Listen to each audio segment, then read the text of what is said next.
കൊണ്ട് ദുആയിൽ ഞങ്ങളെല്ലാവുന്ന ഒരു ദിക്റാണ്.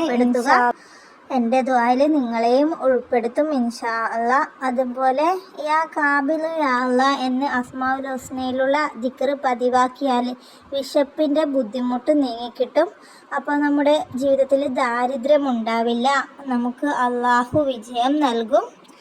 നമ്മുടെ ജീവിതത്തിൽ അള്ളാഹു നമ്മൾ ചോദിക്കുന്നതൊക്കെ സ്വീകരിക്കട്ടെ, നമ്മുടെ ദുആ സ്വീകരിക്കട്ടെ എന്ന് പ്രാർത്ഥിച്ചുകൊണ്ട് ഞാനിവിടെ നിർത്തുന്നു. ഇൻഷാ അല്ലാ നമുക്ക് അടുത്തൊരു വീഡിയോയിൽ കണ്ടുമുട്ടാം. അസ്സലാമു അലൈക്കും വറഹ്മത്തുള്ളാഹി തആല വബറകാതുഹു. അൽഹംദുലില്ലാ.